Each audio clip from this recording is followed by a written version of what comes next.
ঢাকের ধ্বনি, কাশের দোল আর মায়ের বোধনের মহিমায় ভরে উঠেছে চারিদিক। এই আনন্দ যাত্রার মাঝে আজ আমরা স্মরণ করব এক অনন্য সঙ্গীত পরিচালক, সুরকার, গীতিকার সলিল চৌধুরীকে। আধুনিক বাংলা গানের সুরস্রষ্টা, গণসঙ্গীতের প্রণেতা হিসেবে তিনি আমাদের কাছে চিরস্মরণীয়। তার জন্ম শতবর্ষে আসুন আমরা তাকে গানে গানে স্মরণ করি। জীবনের সবটুকু আনন্দ, সুর, অনুভূতিকে সম্পূর্ণভাবে গ্রহণ করে সলিল চৌধুরী ছোটদের জন্য বেশ কিছু গান সৃষ্টি করেছিলেন। আসুন সেরকমই কয়েকটি গান এখন আমরা শুনে নিই।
প্রকৃতির সুন্দর রঙিন প্রজাপতিদের দেখে শিশুর মনে তাদের ধরার তীব্র ইচ্ছে জাগে। সেই ইচ্ছে কিন্তু শেষ পর্যন্ত আর পূরণ হয় না। সেরকমই এক অপূর্ণ ইচ্ছে আকাঙ্ক্ষার প্রতিচ্ছবি এবারের গানে।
মাদলের ব্যবহার ও বাঁশির সুরে যে গান লোকসঙ্গীতের একটি আবহ তৈরি করেছে, যে গানের মধ্যে দিয়ে একটি উদ্দীপনা আনন্দের বার্তা দেওয়া হয়েছে, এবার আমরা শুনব সেরকমই জনপ্রিয় একটি গান।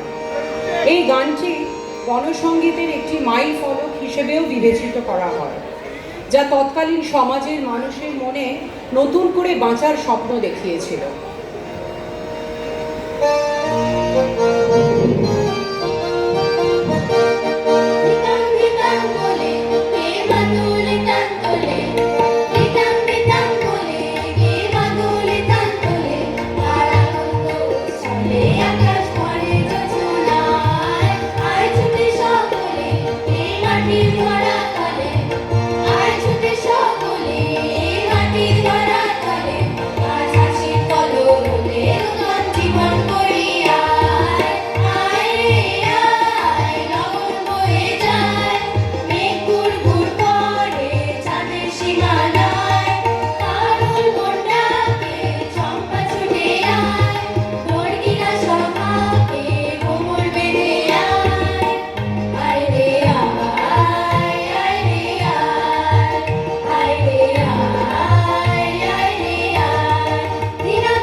পরিচিত চেনা পথ ছেড়ে অচেনা পথের হাতছানিতে সাড়া দিয়ে অজানা পথে পাড়ি দেওয়ার যে ইচ্ছে, তারই প্রতিচ্ছবি এবারের গানে।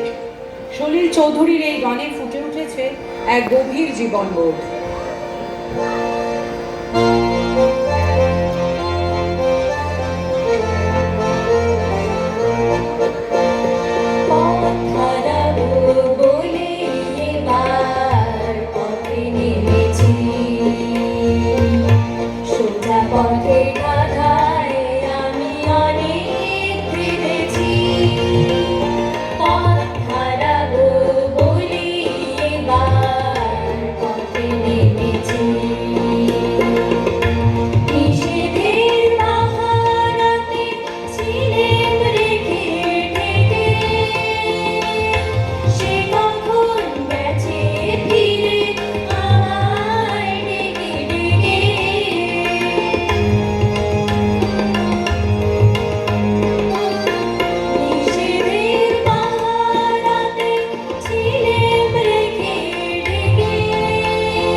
শতাব্দীতে বাংলা তথা ভারতের সংস্কৃতি মঞ্চে যিনি কথায় সুরে জীবনের জয়গান গেয়েছেন, তুলে ধরেছেন মানুষের কথা, তাদের অধিকারের কথা, তিনি সলিল চৌধুরী।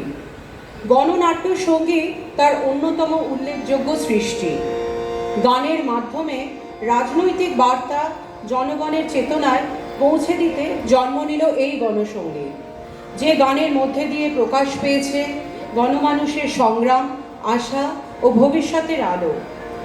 আঁধার পেরিয়ে আলোর উৎস সন্ধানে তিনি মানুষকে আহ্বান জানিয়ে লিখলেন, ও আলোর পথ যাত্রী, এই যে রাত্রি, এখানে থেমো না, এ বালুর চরে আশার তরুণী তোমার যেন মেঘনা।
মাঠঘাট বলো পেরিয়ে, দুস্তর বাধা প্রস্তর ঠেলে বন্যার মতো বেরিয়ে। আহ্বান শোনো আহ্বান, আসে মাঠঘাট বলো পেরিয়ে, দুস্তর বাধা প্রস্তর ঠেলে বন্যার মতো বেরিয়ে। আহ্বান শোনো আহ্বান, আসে আহ্বান শোনো আহ্বান, আসে আহ্বান শোনো আহ্বান, আসে আহ্বান শোনো বেরিয়ে। আহ্বান শোনো আহ্বান, আসে আহ্বান শোনো আহ্বান, আসে আহ্বান শোনো আহ্বান, আসে আহ্বান শোনো আহ্বান, আসে আহ্বান শোনো আহ্বান।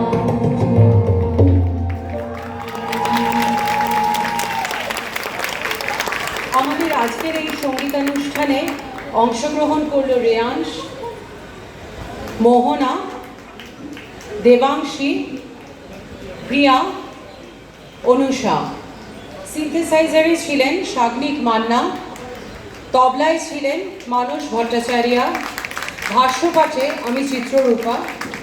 সমগ্র অনুষ্ঠানটি পরিচালনায় এবং সঙ্গীতে শ্রীমতী সুপ্রিয়া বসু। অসাধারণ একটা পারফরমেন্স